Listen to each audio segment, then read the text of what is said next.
গায়েবানা জানাজা। গায়েবানা জানাজা শরীয়তের মধ্যে কোনো মাযহাব, কোনো ইমাম, না আহলে হাদিস, না অন্য কেউই জায়েজ বলেছেন। জানাজার গায়েবানা জানাজার নামাজ এটা নিছক একটা রাজনৈতিক ফ্যাশনে পরিণত হয়েছে। কিসে পরিণত হয়েছে?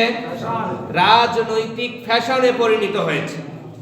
এবার আসি বুখারী মুসলিমের হাদিস, গায়েবানা জানাজার উপর দলিল। হাবশার বাদশাহ নাজ্জাশী ইন্তেকাল করেন খ্রিস্টান রাজা। যাই হোক, অনেক লম্বা ঘটনা। হাবশায় সর্বপ্রথম মুসলমানদের মাজলুম একটা গোষ্ঠী, তিনারা হিজরত করে গিয়েছিলেন আবিসিনিয়ায়, হাবশায়। এ হাবশাতে যাওয়ার পরে একটু কথা বলেন না। হাবশায় যাওয়ার পরে মক্কার মুশরিক কাফেররা উনারা যায় ওই বাদশাহ নাজ্জাশীর কাছে বলছিলেন এদেরকে ফিরাইয়া দেন। তিনি বলছেন আমি সহজে ফিরাইয়া দেব না, আমি খোঁজ খবর নিই এরা আসলে অপরাধী কিনা। খোঁজ নিয়ে দেখে অপরাধী না। তারপরে তিনি অস্বীকৃতি জানালেন যে না, আমি পাঠাবো না। এরপরে মুহাম্মদ সাল্লাল্লাহু আলাইহি সাল্লামের ব্যাপারে খোঁজ খবর নিলেন। তিনি একজন পণ্ডিত বাদশাহ ছিলেন, তাই আসমানি কিতাব তাওরাত, জাবুর ইত্যাদি ঘেটে তার আলোকে তিনি নিশ্চিত হলেন আখিরি পয়গম্বর মুহাম্মদুর রাসূলুল্লাহ সাল্লাল্লাহু আলাইহি ওয়াসাল্লাম মক্কাতুল মুকাররমায় আগমন করেছেন। সুতরাং তিনি শেষ নবী, তাই তিনি তৎক্ষণাৎ গোপনে পড়ে নেন আশহাদু আল্লা ইলাহা ইল্লাল্লাহু ওয়াহদাহু লা শারীকা লাহু ওয়া আশহাদু আন্না মুহাম্মাদান আবদুহু ওয়া রাসূলুহু। মুসলমান হয়ে গেলেন।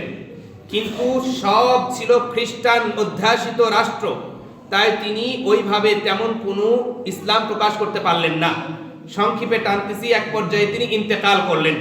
রসুলের কাছে খবর আসলো। রাসূলুল্লাহ সাল্লাল্লাহু আলাইহি ওয়াসাল্লাম সমস্ত সাহাবায়ে কেরামের মাঝে এলান করলেন, সবাই বের হও, উমুক ময়দানে জমা হয়ে যাও। সবাই তাই হলো, জমা হলো। এরপরে তিনি বললেন, ইবারত আমি আপনাদেরকে পড়ে শোনাচ্ছি। সাল্লু আলা আখিকুম আন-নাজ্জাশী, তোমরা তোমাদের ভাই নাজ্জাশীর উপর সালাতে জানাজা আদায় করো। ফাইন্নাহু ইয়ামুতু ফি বিলাদিশ শিরকি, কেননা সে মুশরিকদের রাষ্ট্রে ইন্তেকাল করেছেন। ওয়ালাম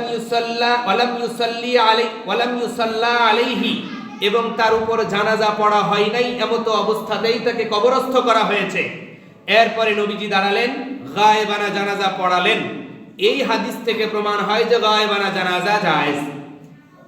কিন্তু এটা নিছক গায়েবানা জানাজা জায়েজের প্রমাণ বহন করে না।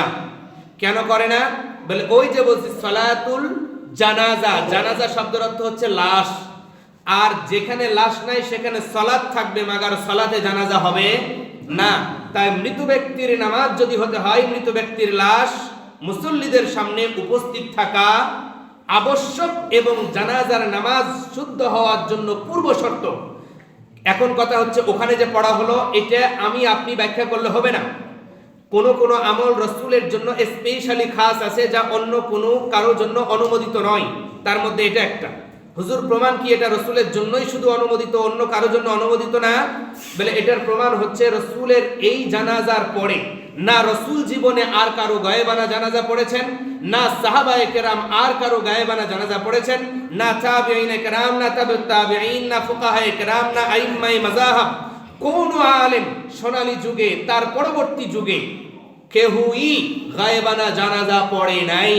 এই না পড়াটাই প্রমাণ করে গায়েবানা জানাজার এই আমলটা একান্ত নবী করিম সাল্লাল্লাহু আলাইহি ওয়াসাল্লামের জন্য স্পেশালি ছিল, অন্য কারোর জন্য আমলযোগ্য ছিল না। নাম্বার 2, গায়েবানা জানাজা যদি তা হতোই বৈধ হতো, তাহলে লাশ যে উপস্থিত থাকা শর্ত, এটার জবাব হচ্ছে ইবনু হাজার আসকালানী রহমাতুল্লাহ আলাই, আমি আর আপনি না, ইবনু হাজার আসকালানী রহমাতুল্লাহ আলাই অসংখ্য অগণিত নুসুসাত, আয়াত, হাদিসকে ঘেঁটে উনি এ সিদ্ধান্তে উপনীত হয়েছেন, যেহেতু জানাজার নামাজ পরিশুদ্ধ হওয়ার জন্য মৃত ব্যক্তির লাশ উপস্থিত থাকা জরুরি, তো ওখানে আল্লাহ রাব্বুল আলামিন কুদরতি ভাবে রাসূলের সামনে বাদশাহ নাজ্জাশীর লাশকে উপস্থিত করে দিয়েছিলেন। আরো জোরে পড়তে হবে সুবহানাল্লাহ। এবং নবীজি ওয়ায়ানকাশিফু আলান নবী সাল্লাল্লাহু আলাইহি ওয়াসাল্লাম জানাজাতান নাজ্জাশী, নাজ্জাশীর লাশকে রাসূলের সামনে স্পষ্ট করে তুলে ধরা হয়েছিল ফেরেশতার মাধ্যমে। আল্লাহর নবী সেই লাশকে সামনে রেখে কি পড়েছেন? জানাজার নামাজ পড়েছেন। এবার বলেন, আপনাদের দুর্গাপুরের খতিব, তারপরে জাতীয় মসজিদের খতিব, অমুক মসজিদের খতিব, ইনারা যদি গায়েবানা জানাজা পড়া হয়, তার সামনে কয়টা লাশ ফেরেশতারা ধরে থাকে? তাহলে থাকে না, বোঝা গেল লাশ না থাকলে জানাজা হবে না। নবীজির সামনে কি ছিল? কুদরতি ভাবে লাশ ছিল।